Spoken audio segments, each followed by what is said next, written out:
Oi meninas, hoje eu vou falar sobre o assunto que várias de vocês já sentiram e é muito frequente esta queixa no consultório. Esse conteúdo vai ficar no Instagram, mas também eu vou colocar no YouTube, lá no meu canal, que é @EloaneMorsch. Para quem quiser pode acessar por lá, ficam mais organizados os conteúdos e se vocês quiserem compartilhar, é um tema bem importante e que todas as mulheres têm interesse. O assunto é sobre dismenorreia, que é cólica menstrual. As cólicas menstruais, elas são originadas por diversas causas e elas estão presentes em dois extremos da vida da mulher, quando ela começa a menstruar e quando ela começa a entrar na menopausa. Então são os extremos da vida. A paciente que é mais jovem, geralmente ela começa a ter cólicas menstruais a partir dos 6 meses do início da primeira menstruação, podendo se estender assim os sintomas mais fortes até 2 anos depois da primeira menstruação. Mas existem casos que se estendem até 25 anos. Nessa fase mais jovem, a maior causa é a irregularidade hormonal. Então são oscilações hormonais que ocorrem porque está ocorrendo uma maturação do eixo de produção hormonal. Então ela tem uma deficiência de progesterona em uma das fases, na segunda fase do ciclo menstrual, que nós chamamos de fase lútea, e com isso há uma predominância de estrogênio e aí ocorre um espessamento da parede do endométrio, sendo que ela sangra, tem um fluxo maior e tem cólicas acentuadas.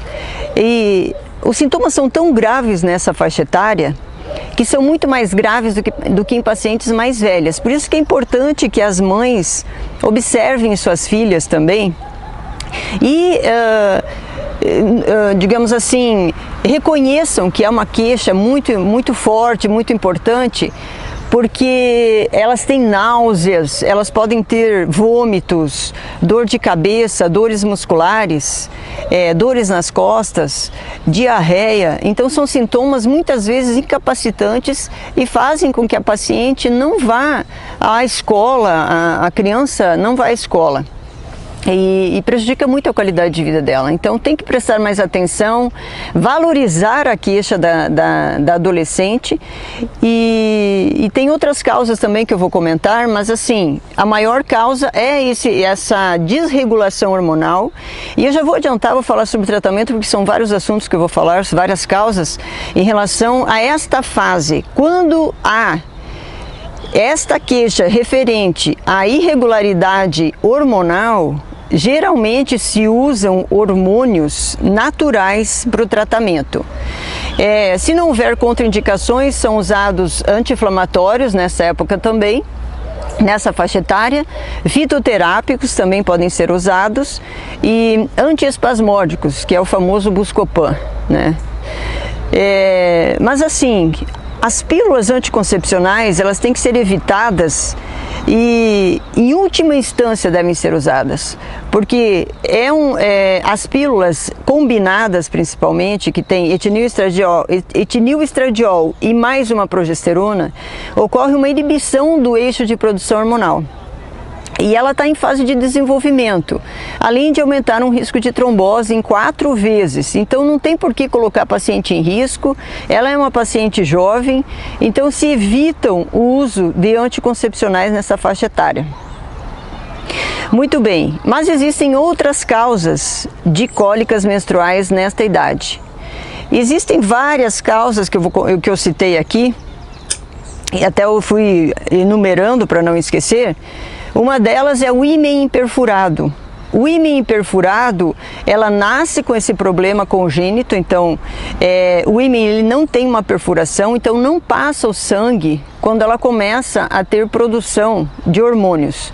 E ela tem dor, porque esse sangue ele se acumula dentro do útero, então é uma emergência ginecológica. Ela precisa passar por um procedimento, fazer a abertura do ímen para que o sangue drene.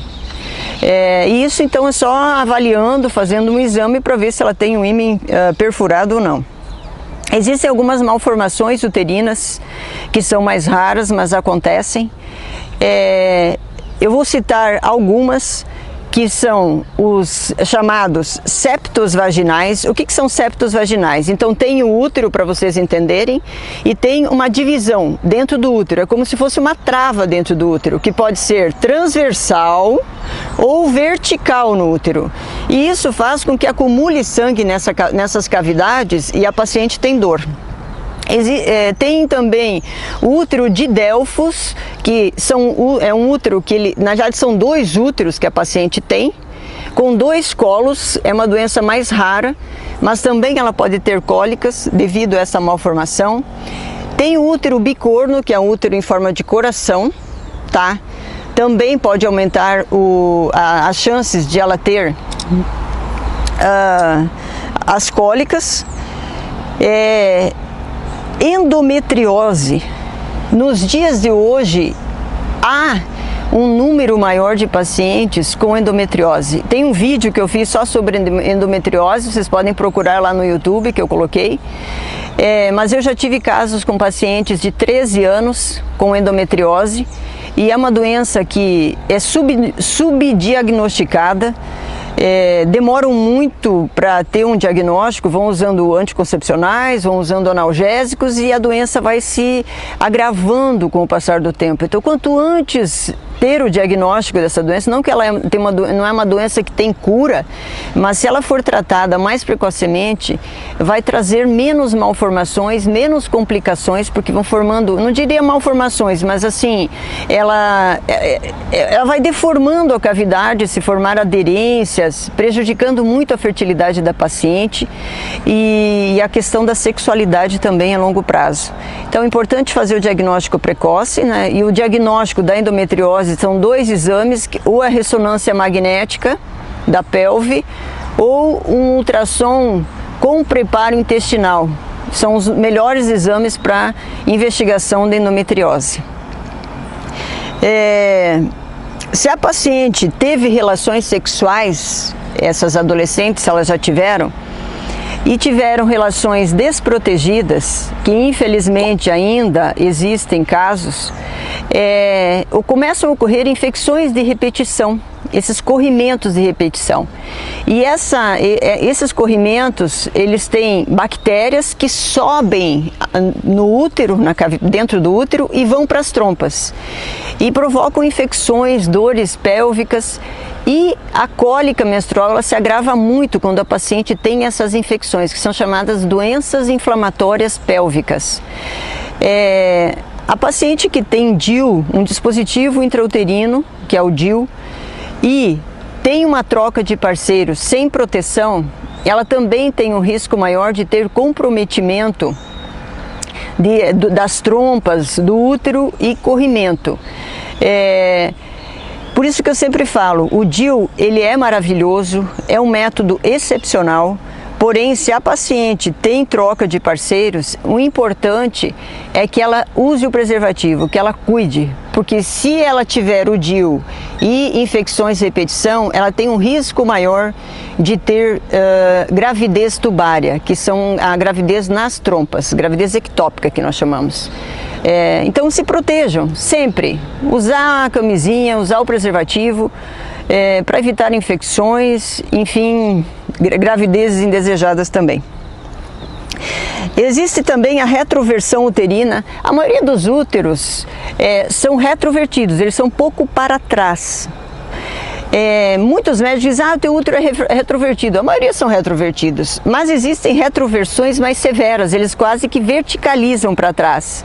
E isso dificulta a saída do sangue, e isso dá cólica na paciente.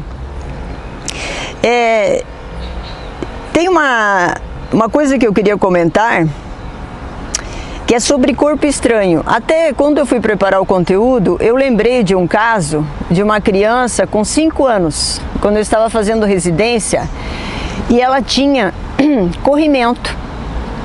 E aí tratavam o corrimento e não se resolvia. E aí foi feita uma histeroscopia diagnóstica nela, que é um aparelhinho que coloca dentro da vagina, para tentar investigar se tinha algo ali na vagina que tivesse desencadeando esse corrimento de repetição. E se descobriu que tinha um adesivo que ela colocou lá para dentro. Então as crianças, elas podem colocar brincando objetos dentro da vagina, e era uma figurinha, era tipo um smile. Foi colocado o aparelhinho, e quando a gente colocou o aparelhinho, aquele smile estava sorrindo pra gente. Então assim, eu nunca vou esquecer desse caso. E os corpos estranhos podem permanecer na vagina por anos sem se ter um diagnóstico. A paciente começa a menstruar e tem cólicas importantes, né? E como ela não teve relação sexual, a mãe não desconfia que pode ter algum corpo estranho dentro da vagina dela. Os tratamentos, antes que eu comente sobre a idade um pouco mais avançada, a dismenorreia quando ocorre, o tratamento pode ser feito então da cólica com calor local, então pode usar bolsas de água quente, que ajuda a amenizar as dores. Fitoterápicos como o Simifuga racemosa é usado, Vitex agnus castus e o Trifolium pratense, ele é usado para cólicas. O ômega 3 ajuda bastante, tá? Vitamina E, vitamina A, vitaminas do complexo B, o magnésio também é usado, e dois tratamentos. Não custa nada, que é o exercício físico. Incentivem as adolescentes a fazerem exercícios físicos, porque isso ajuda muito nas cólicas, muito mesmo. E na qualidade de vida, desenvolvimento da adolescente, está na época de formação óssea, desenvolvimento ósseo, então o exercício físico ajuda muito na dismenorreia. E a acupuntura, que é um tratamento praticamente indolor e pode ser usado como coadjuvante na dismenorreia. As pacientes mais velhas, que é quando chegam aos 40, próximo dos 40 anos, entra o climatério. Quando entra o climatério, olha que interessante, lá na adolescência não tem produção de progesterona suficiente. E nessa fase começa a cair a produção da progesterona. É aí que começam as irregularidades menstruais e as cólicas, intensificando-se a TPM. Tá? Então nessa época tem que fazer dosagens hormonais e repor a progesterona. É um dos tratamentos. Reposição de hormônios. Tem que lembrar que não é só uma causa, mas a causa mais frequente também é a oscilação hormonal, quer dizer, o declínio da produção hormonal, que começam então a ter sintomas. Outra causa são as sinéquias uterinas, então pacientes mais velhas. O que são sinéquias uterinas? É quando fazem procedimentos como curetagem uterina, por exemplo, ou pós-cesáreas, que ficam cicatrizes, formam-se travas dentro do útero, que são cicatrizes que acumulam o sangue também na cavidade e dão dor. A própria endometriose que eu comentei. Os tumores têm que ser afastados, porque os tumores, eles muitas vezes são silenciosos, principalmente tumores ovarianos, eles podem comprimir estruturas, dando a dismenorreia. Estenose de canal cervical, o que é isso? Quando a paciente vai entrando na menopausa, o canal do útero, ela vai atrofiando, o útero vai atrofiando e o canal do útero também vai atrofiando. Isso se chama estenose cervical. Como o canal é estreitinho, o sangue ele fica com mais dificuldade de passar, e os coágulos também, então ela tem dor na passagem do sangue ali. Os miomas, que são mais frequentes, e aí existem vários tratamentos para miomas. Adenomiose, que hoje é muito frequente, aparece muito nos ultrassons, que é quando o endométrio, que é a parede interna do útero, ao invés de ficar somente ali, ela entra no miométrio, que é a musculatura do útero. Então ela invagina para dentro do miométrio, e quando a paciente sangra, dilatam os vasos dentro do músculo do útero, dando dor, e é uma dor muito importante, além de sangramento excessivo, tá? Então, pólipos endometriais podem dar cólicas, que são em pacientes mais velhas também, que é como se fosse um pedículo, uma verruga dentro do útero, que podem ser tirados ou não, tem que avaliar. Tem pacientes que são assintomáticas, não sentem nada e não precisam fazer procedimentos. Então, assim, ó, doenças sexualmente transmissíveis têm que ser diagnosticadas na adolescente gonorreia, sífilis, donovanose, herpes. Estas doenças e outras também DSTs podem piorar as cólicas, por isso que é importante investigar em paciente jovem e mesmo nas mais velhas. Enfim, valorizar a queixa do paciente. O médico precisa investigar, precisa valorizar, dar uma atenção especial, porque muitas vezes as pacientes sofrem muito, não conseguem trabalhar, não conseguem ter uma relação sexual adequada. E hoje era o que eu tinha para falar para vocês, e fico muito agradecida por vocês terem ouvido até o final. E o próximo assunto que eu vou falar é sobre coceira vulvar ou prurido vulvar. Então fiquem atentas, que é um assunto muito importante e que poucos profissionais falam. Ok? Muito obrigada. Fiquem com Deus.